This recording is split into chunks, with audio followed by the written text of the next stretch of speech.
যে আপনাকে ঠকিয়ে চলে গেছে, সে তো দিব্যি ভালোতে আছে, আর আপনি তার জন্য চোখের জল ফেলছেন। বোকা আপনি। হ্যাঁ, আমি বলছি আপনি বোকা। আপনি চোখের জল ফেলছেন কেন?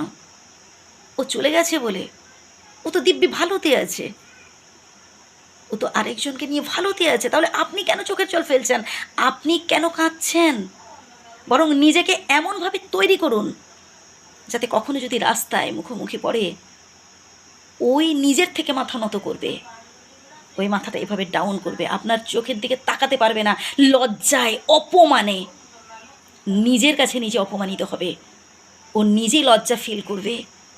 আপনি কাঁদছেন, কাঁদা তো তার উচিত যে সে কিনা আপনাকে ঠকিয়েছে। আপনি তো ঠকাননি, ভুল তো ও করেছে। হ্যাঁ, কষ্ট একটা হবে, যে কষ্ট আপনি কখনো ভুলতে পারবেন না, কিন্তু সেই কষ্টটাকে এভাবে নিন না, এভাবে ফিল করুন যে আমি যাকে ভালোবাসতাম সে ভালোতে আছে। দেখুন, আমরা তো প্রত্যেকেই চাই যে আমরা যাকে ভালোবাসি সেই মানুষটা যেন সারা জীবন ভালোতে থাকে, সে আমার কাছে থাকলেও ভালোতে থাকুক, অন্য কারোর কাছে থাকলেও ভালোতে থাকুক। কি খুব সহজে বলে গেলাম না কথাটা? আবারও বলছি, ধরুন আমরা যাকে ভালোবাসি, কি আমাদের যাকে ভালো লাগে, আমরা তো এটা চাই যে সে যেন ভালোতে থাকে, সেটা আমার কাছে থেকে ভালোতে থাকুক বা অন্য কারোর কাছে থেকে ভালোতে থাকুক। হ্যাঁ, এটাই উচিত চাওয়া। যাকে ভালোবাসবো সে যাতে ভালোতে থাকে এটাই দেখব। তো সে চাইছে আমার থেকে অন্য কারোর কাছে গিয়ে থাকতে ভালোতে, ও চাইছে যে না অন্য কারোর কাছ থেকে সে সুখটা বেটার পাচ্ছে। ইজিলি এটা অ্যাকসেপ্ট করে নিন, ও তো ভালোতে আছে। তাহলে কেন আপনি চোখের জল ফেলছেন? কেন আপনি কষ্ট পাচ্ছেন? আমি জানি আপনি আজও তাকে ভালোবাসেন, কিন্তু তাকে ভুলতে পারছেন না।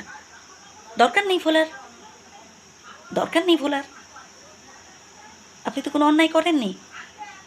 সময় দিন তাকে, যদি পরবর্তী সময় ও এসে আপনার কাছে অন্যরকম সম্পর্ক স্থাপন করতে চায়, প্রেমিক প্রেমিকার সম্পর্ক থেকেও বন্ধুত্বের সম্পর্কটা বড়, ও যদি চায় ফ্রেন্ডশিপ করতে আপনার সাথে, অ্যাকসেপ্ট করে নিন,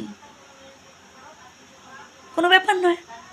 যদি আপনি চান যে কোনো দিক থেকে ও যদি সম্পর্কটাকে টিকিয়ে রাখতে চায়, বেটার। বাট ও যদি না চায়, যে না কোনো রকমভাবে সম্পর্ক আপনার সাথে আর চাইছে না, ব্যাস টাটা বাই বাই। দরকার নেই জোর করে, কোনো সম্পর্ক জোর করে স্থাপন করতে যাবেন না, জোর করে সম্পর্ক স্থাপন করতে যাবেন। আপনাকে প্রথম প্রথম কষ্ট লাগবে, একটা দীর্ঘদিনের সম্পর্ক, সেটাকে ছেড়ে বেরিয়ে আসতে ভীষণ কষ্ট লাগে, সয়ে যাবেন, দেখবেন। কিছুদিন চেষ্টা করুন, ভগবানের উপর ভরসা রাখুন, ঠিক পারবেন। তবে চোখের জল ফেলবেন না, আপনি কোনো অন্যায় করেননি, আপনি ভালোবেসেছিলেন, এখনও ভালোবাসেন। ভালো থাকবেন, আমার শ্রদ্ধা নেবেন, প্রণাম নেবেন।